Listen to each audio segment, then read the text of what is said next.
Okay, I have a very special guest. I mean, I shouldn't say this because it's not really very ordinary guest. It's not very nice. I was talking to Lorna off air about don't be vindictive, and sometimes I get some really, I won't say rat bags. I would just say some very unusual people on air, but we've gone to the top. We have Lorna Buchan, the Mayor of Rockingham. Yes.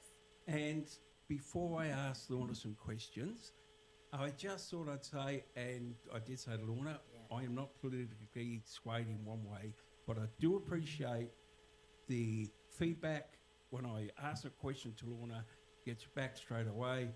You're very proficient on your social media with what's happening in Rockingham.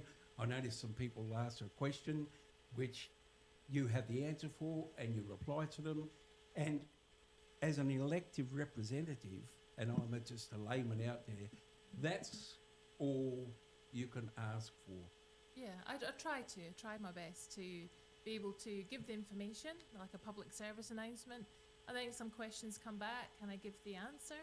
That's probably based in, a lot of work from the city's team and staff, and council have had some input, but ultimately some questions I'm asked, people don't like the answer, some people love the answer, but that's just, that's democracy at work. Well, it is, and actually you're right. Yeah. I mean, you have everybody in Rockingham, over the age, can put their hand up and say, I want to be a councillor, and go out and try and harness votes.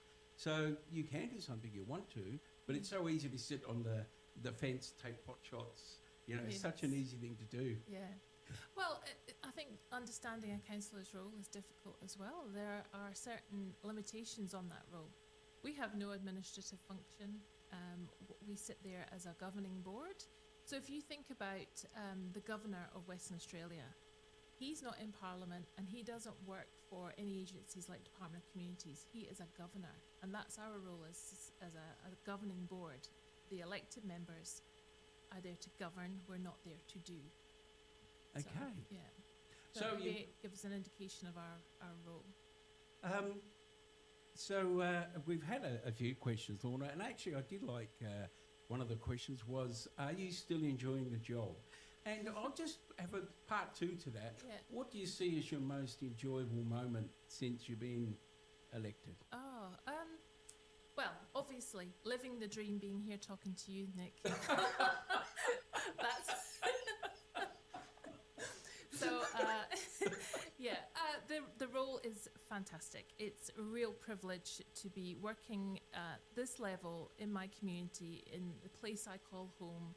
For everybody that lives here, it's an incredible privilege to be able to represent everyone, and also to be able to thank and engage with all of the many different people, businesses, not-for-profit groups, agencies that work and deliver services in the city. So it's a really wide-ranging role.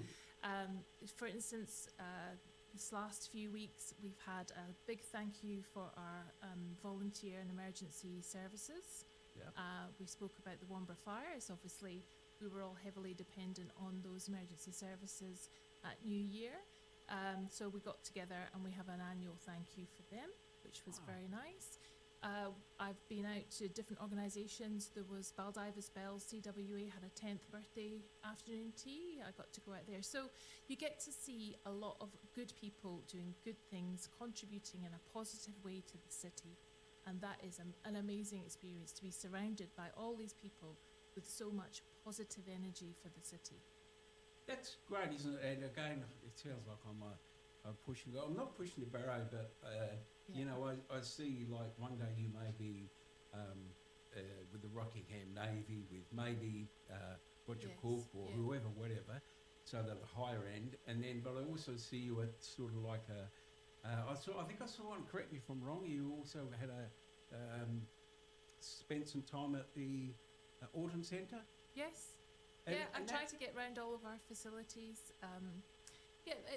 That's part of the role. It's obviously a civic role as well. As mayor, I'm involved in citizenship ceremonies, but I'm also there to develop relationships with state and federal government to advocate for funding and help for our infrastructure too.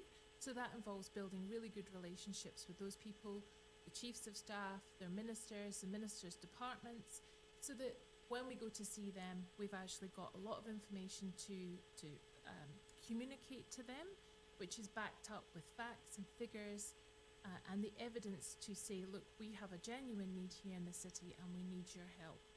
So I spend a fair bit of time with the CEO working on all of these evidence-based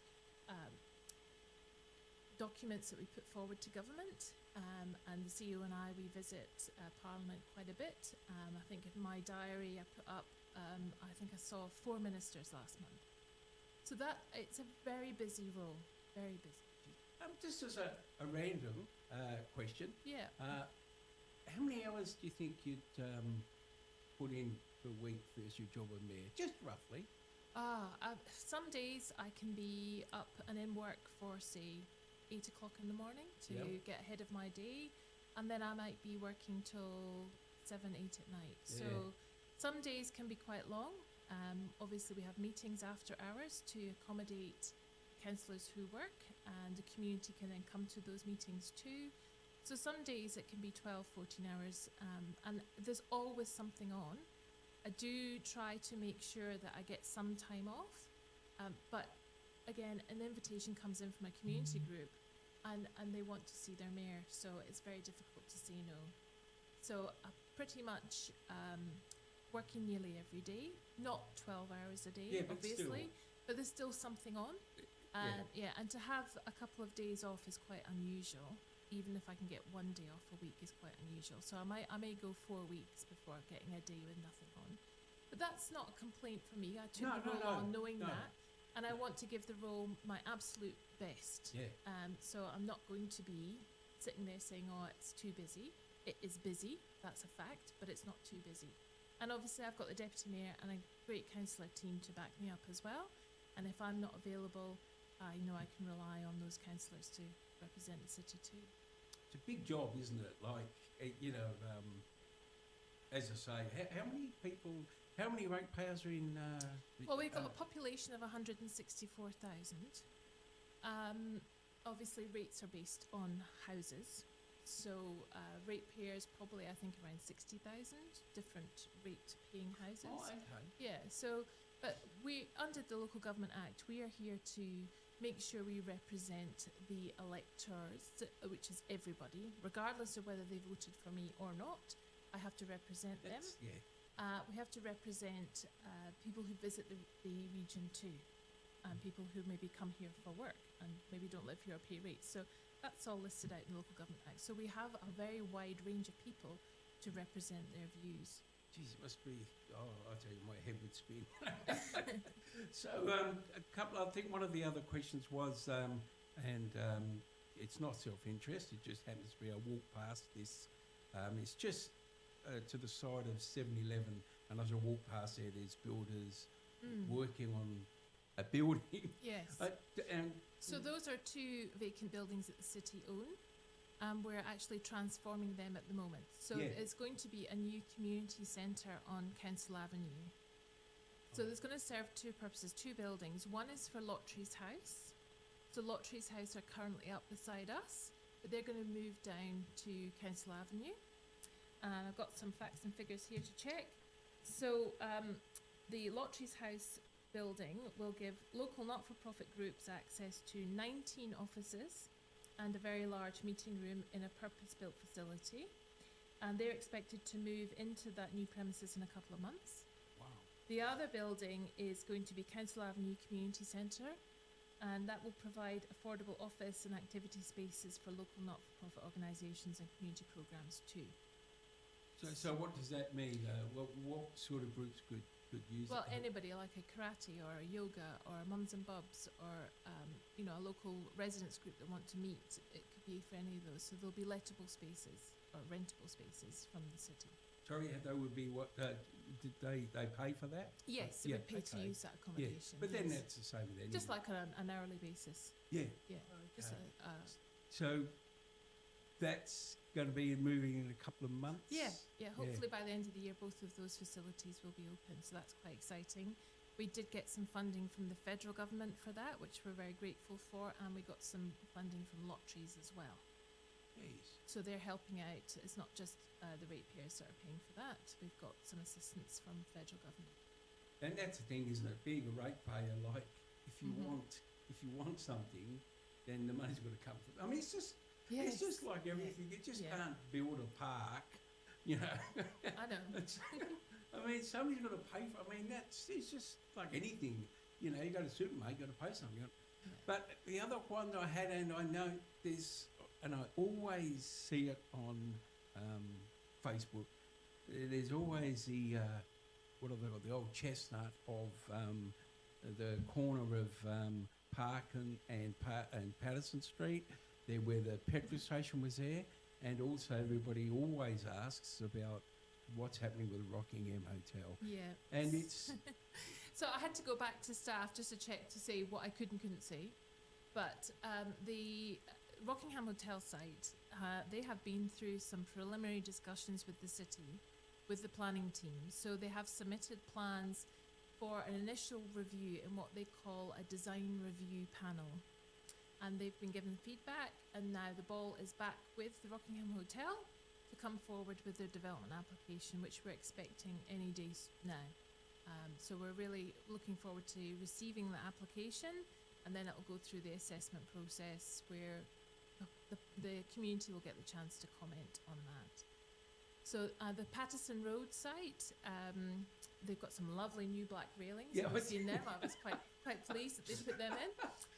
That is now approved, fully approved. The development application came in for both buildings. Originally, there was just one building, and one building was going to be dropped. But then they came back and said they wanted to develop both buildings. So it's going to be, I believe, I'll just double check, a dental practice and consulting rooms. Okay. So that's sort of a medical site there. They have the full planning approvals from the city, so the ball is now back with them as well, and we're waiting for an application for a building permit, and then hopefully works will commence on that site. The old service station site is still privately owned. And you can't do anything about it. Well, that's a... People do say to me, can't you compulsory purchase it, but I don't think that we can. I'd love that site to be developed, but if somebody's sitting on land that they own, it's strange. It's private property rights, isn't it? I mean, I mean, it's strange that it's such an iconic, if you like, corner. When I say that, you know, you've got it's all the big up there. You would think that somebody go, well, we're going to build something here, get approval to build something. Yeah. I just find it. Yeah. Why would you? Well, it's not up to me to say that's of the owner of the land. Why would you hold on to it? Like, but that's like you say, it's private property. Yeah, it's private property rights. And I think that's what some people don't understand. Well, we could do anything, but we have to be able to do it within a legislative framework. Yeah. You know, I don't have a mayoral wand. I'm sorry. Sometimes I wish I did. That could be a bit like Harry Potter, but we have legislation to work within. We will try to work with the owner, and you know, obviously try and encourage him to put up for sale. But question, because I've been watching reruns of Yes Minister, you know, and it's just one of my favourite TV shows because 50 years on, it's so relevant. It's so relevant, and I just thinking, watching that show, the question I have, how, whether it be federal or state or whoever, how hard, or do you get frustrated sometimes with bureaucracy? So everything takes longer when it comes to government because there's so many levels of government, and there's so many agencies involved, and there's so many approvals and applications that have to go through, and red tape. But essentially, red tape to a certain degree protects the public interest. Well, that's... Yeah. So it's there for a purpose, it's to protect the public interest, so we've got to deal with it. I get frustrated sometimes with government when you go to them and you say, look, can't you see with this huge need here for help? Take, for example, the Aqua Jetty redevelopment. Yeah. It's a 25-year-old building. It's desperately needing expanded, renovated. It's our district swimming pool facility. It provides so much activity, learn to swim schools. We have a wellness area for rehabilitation. We have the gym. It's all about physical and mental health and well-being. What's not to love about this project? When we take it to government, we're having to say, well, we've got 1 million people coming through the turnstiles every year. We're looking that it's going to be 1.5 million people using the facility every year. We back it all up. But then I think to myself, well, in the city of Rockingham, we have a huge priority list, and we have to rank that somehow. And we have to decide where we can spend money now, where we're going to save up, and what's going to happen. That's why we've got the 10-year long-term financial plan to try and line up all these projects according to need. And on a state level, when we go with our project, we throw it in the pile with everybody else's. And the state politicians and the state ministers obviously have their same priority lists for the whole of WA. So, it is about us getting in there and proving that we have a need here in Rockingham for some help with infrastructure. And we've been working really hard with the AUKUS task force. Magenta Marshall has been doing an absolutely outstanding job running the AUKUS task force. We are meeting monthly. We are hearing from local not-for-profit groups, all the stakeholders, all the government agencies around the table too. It's a massive project to organise and coordinate, and she's getting a lot of help from the Premier's office to do that. We're getting some admin help. But we've been preparing reports on a monthly basis. We started off with housing, we've covered education, we've covered the hospital and health services, community facilities, roads. So now each month a sort of mini report has been going to Cabinet, but we're now come to the end of this and we're compiling a huge report now with all the findings and our recommendations. So we've got to get on with that. That's due this week, to go back with all our comments to make sure that report is ready to go up to Cabinet for our big ask for the City of Rockingham, and that is due to a lot of work by Magenta and her office. I think that's the thing, isn't it? Like, like it just, as you said, you can't wave a magic wand. I mean, Rockingham itself is a big area. It's only going to get bigger, and I could be wrong here, which is not unusual. So if you've got I always figure it's a bit, if you've got a pie, you can only slice it so many times. Yes. And, whether it be education, hospitals, roads, all those sort of things. Yeah. If you get given X amount of dollars, you have to prioritise, well, that one comes first, and they go, well, why are we up there? And you go, yeah, well, you're third. But you can't magically give everybody everything. No, but it would be nice, wouldn't it? Oh, Imagine how popular everyone would be in the polls if you had that magic wand.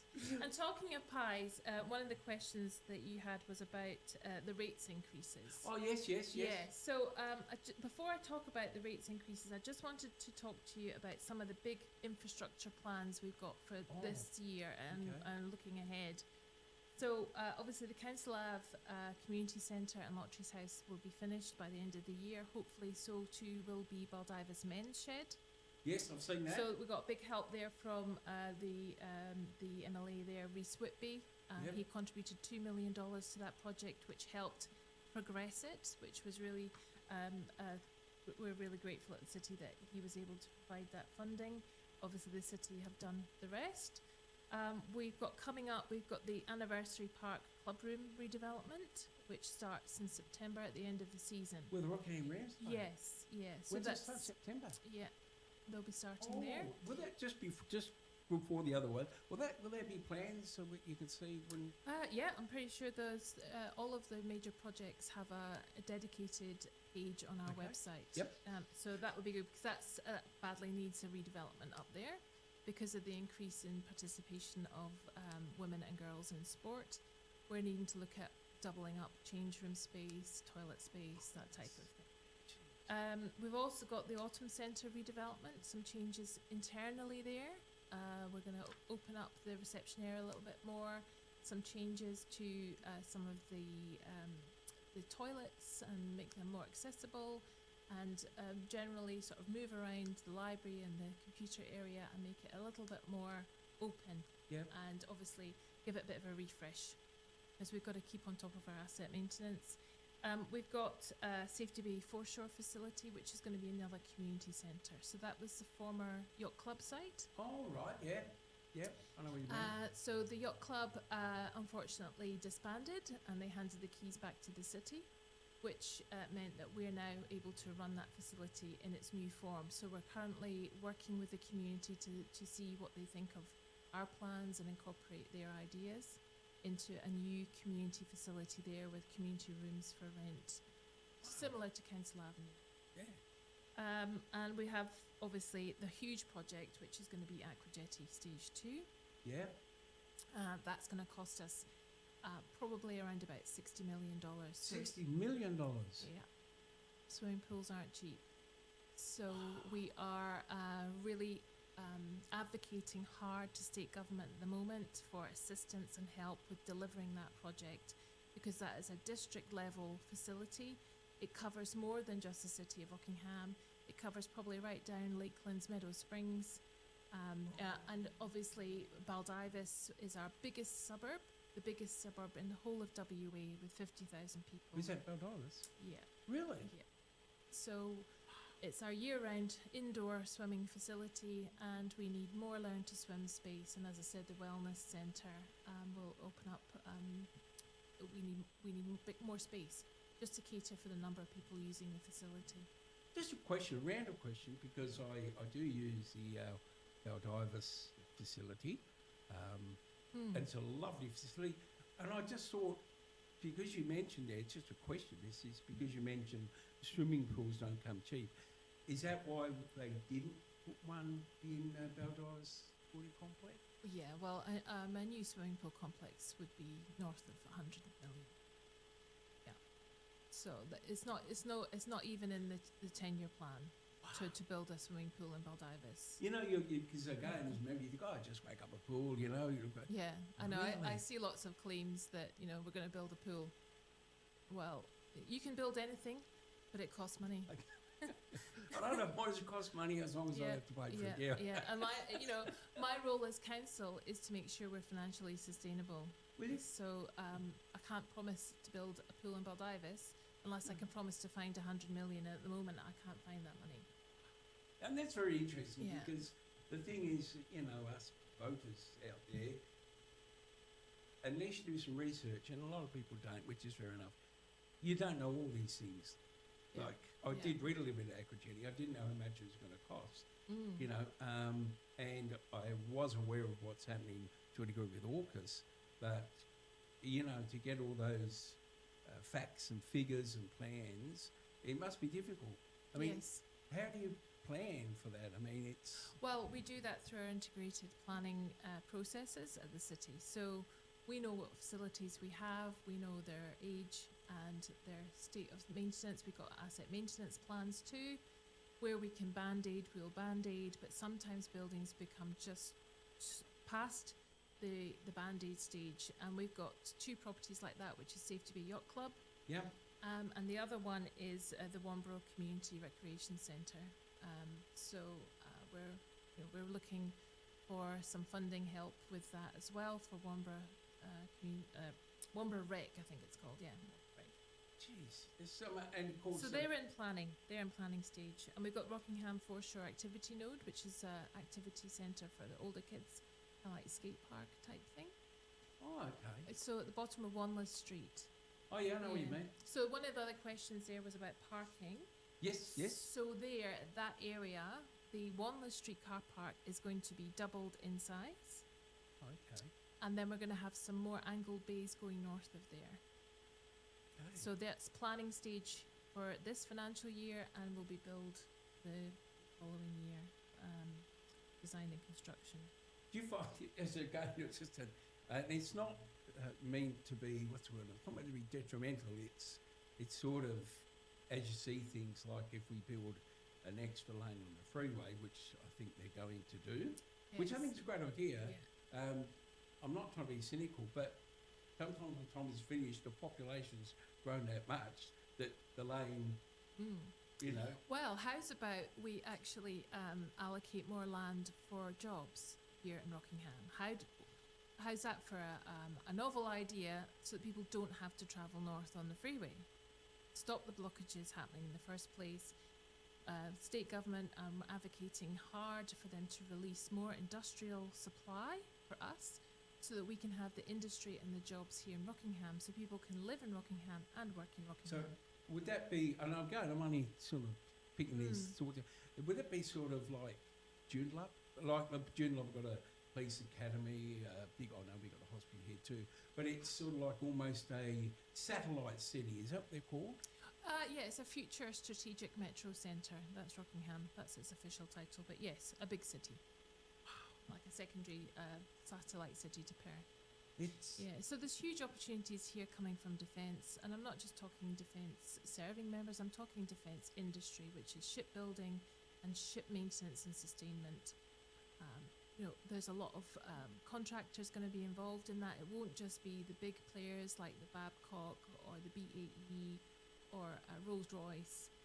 They will have a whole supply chain providing them with the components that they need to be able to sustain, build and maintain ships at Henderson.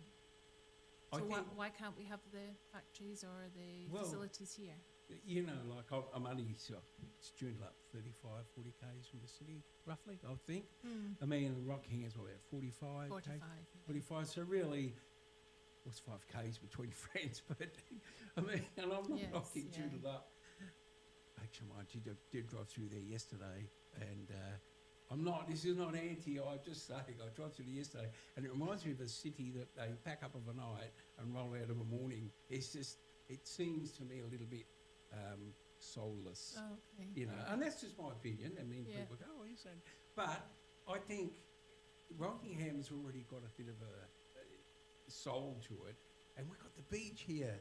So, like, if Joondalup could do it, it's beautiful here. 37 kilometres of coastline. Oh, it's just, you know, I was driving down Safety Bay Road or something near Shoalwater and that, you know, and you could see where there used to be old holiday houses, and now they're sort of, people are buying here to live here permanently. So I just think I do believe we're at a sort of like almost a tip. I mean, you think, Lorna, a tip of an iceberg as to where. Yeah. Sometimes I just want to go, shh, don't tell too many people how good it is here. It's a wonderful place to live. It's amazing. And I love, taking the scenic route into work. If I come in on that down Safety Bay Road and great? See all the people walking and jogging with their dogs, with their kids, pushing buggies. Yeah.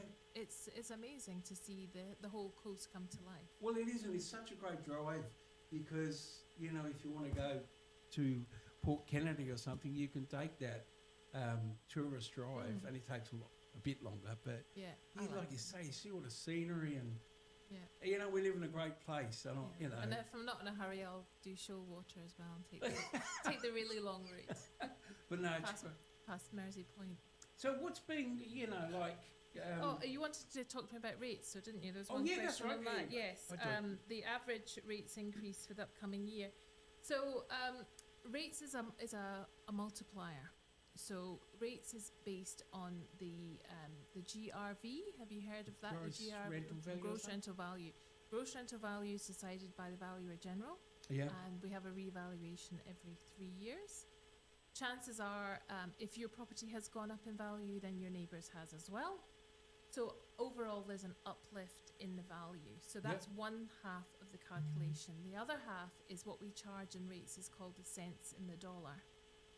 So it's the number of cents multiplied by your GRV. And that gives you your slice of your pie you were talking about earlier. Yeah. So if you think about the rates that the city receives as a pie, we were forecasting that we would have to raise rates to deliver all the infrastructure we want to and to keep the services at a level that we currently have. We were forecasting 4.9%. Yeah.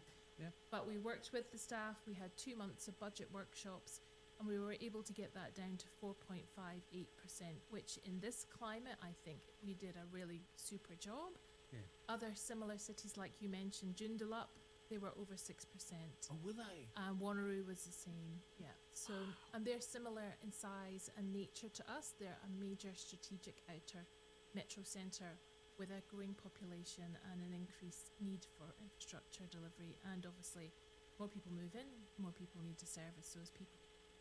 So, I think that as a group, we worked collegiately together, the governing body, the council and the staff, and I think we put together a really great budget. It was balanced. We took on a little bit more debt. We increased rates moderately, given that inflation's running about 4.6%. So we just kept ourselves sort of running, but we're growing. So we got increased pressures anyway. So that 4.58% is multiplied across our rates pie. So our rates pie grows by 4.58%. Yep. And then that is divided up between the properties based on their GRV. Oh, wow. Okay? And how we do that is because the Valuer General told us that property values across the city rose by about 50%. Yeah. And we all know that, you know, it's very difficult to get a house at the moment. So the average value for our residential properties was increased by 50%. Now, obviously, our rates haven't increased by 50%.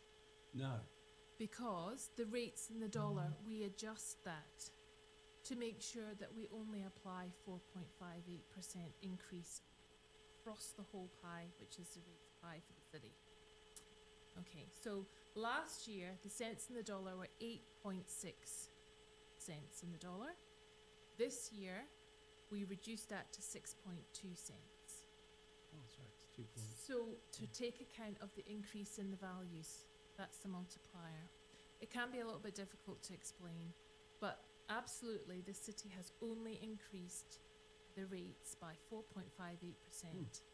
Where there may be slight differences between suburbs, and you know, sometimes you get suburbs that go up and down more than others. So if you're in a suburb that has risen quite sharply in comparison to somebody else, remember it's an average 50% across the city, your rates may have gone up slightly more than 4.58%. But on the whole, the city has only increased rates by 4.58%. Yeah, and I think, you know, there's certain things in life that, like to say, you know, I will say this for an example.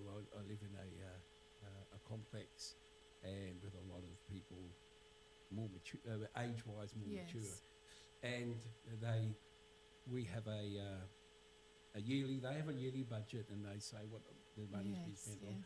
And one of the biggest increases is in insurance. Yes. Now, I would dare say insurance has gone up over the year a lot more than the CPI. Yeah. Well, the city also has to pay insurance. We have to pay a lot of fuel costs because of all of our city vehicles that we use to operate to look after the roads, the lighting, the parks, our ranger services, our city smartwatch services. You know, we're experiencing those same cost pressures as well. And obviously people don't want to have any reduction in the service level provided to them. And then how do we pick which service we're going to stop or reduce the service level on? It's a very it's a balance, and I think we did all right with this year's budget. Obviously, it depends. You know, some people say, "Well, I don't use the library, so I don't want to pay for libraries." Oh, yeah. It's just it's a municipal fund. It's there to fund a lot of projects and a lot of services across the city. And obviously, we appreciate that there are people that may be struggling. So we'd encourage them to get in touch with us. We have rate smoothing, we have hardship policies, and it also allows us to be able to support the most vulnerable in our community with our budgets, because we do have a lot of strategic community plans where we help and we assist, and there's a lot of subsidies available.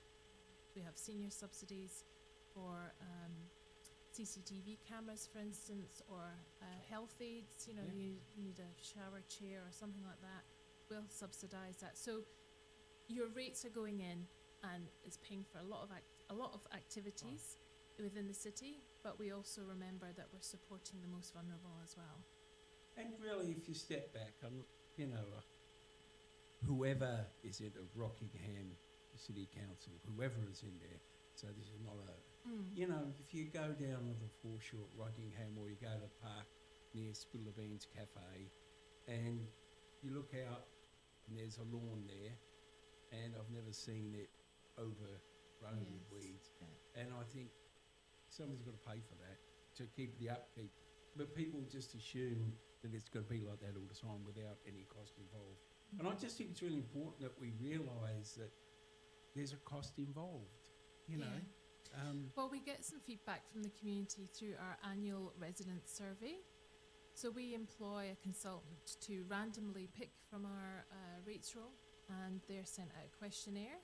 Some can be just filled in pen and sent back, and some you can go on online and do, so that we get a real cross-section of everybody in our city, regardless of age or gender or, you know, a huge section of our demographic, to get the real feedback from people on what we're doing. And Parks and Gardens comes up constantly as something we do very, very well. So the team, the asset team at the city, have to hand it to them. They're doing a great job, and it's recognised by the community. Yeah, that's great. Lorna, it's been, as always, it's been as much fun as it has, because I don't think, you know, like I like all the questions and the answers, but I always say this, and this is with the candidates came from the by-election. Yeah. They all have important stuff to say, but I also think it's good to see the human side of things and what you're trying to do and what you've got to try to achieve, because to me, it's a bit like feedback. If somebody writes off to the council or writes off to Lorna, they get a reply. Yeah. And I just think that's, you know, to me, it's almost top of the wazza. Thank you. Well, you know, because, you know, we could talk about this, but it doesn't matter what government's in. I might disagree, and I might agree. But if you've got back to me and said, oh, this is why we did this, or this, that, the other, thanks for input, I think I've at least been listened to. Yes. Yeah. And that's the important thing. And you do that, which is great. Yeah. So, I think people come a lot with ideas or requests or complaints, and everybody wants a yes. But unfortunately, not everybody can have a yes. And I, you know, I obviously I want to say yes, but if I say yes to everything, our rates are going to be huge. Yeah. So it's a difficult balancing act that the elected members have to do. We meet once a month. We make decisions on behalf of the community. We have to be in the room. We have to do a lot of work to understand the implications of decisions that we make. It's not easy. No. It's not easy at all. It keeps a lot of us awake at night. But at the end of the day, there's so much good happening in the community. There's so many good people in this community who are contributing in a positive manner to the life and the spirit of this city. That's what makes it a joy, because I'm working for them. that's great. Lorna, as I say, it's always been a pleasure. And thank you again, because we're a little radio station and you could have said, I'm sorry, I'm too busy. But you make yourself available. I do. And if you can come in even once or twice a year, I will do. it's great, because people out there get an understanding of what's happening in our community. So thank you very much. Oh, just before we do go, I thought you would have come in with all your Scottish flags waving with the games in Glasgow. Oh, the Commonwealth Games. Yeah. Yes, I've been watching. Some. Yes, there's a resident from Secret Harbour who's currently in the UK training and living there now. The cyclists, you know, they do the pursuit on the bikes. Yeah. I think he's won a silver, so that's been good. So I've been cheering the Secret Harbour cyclists on too. Okay, thanks again, and take care, and we'll see you next time. Thank you. Thank you.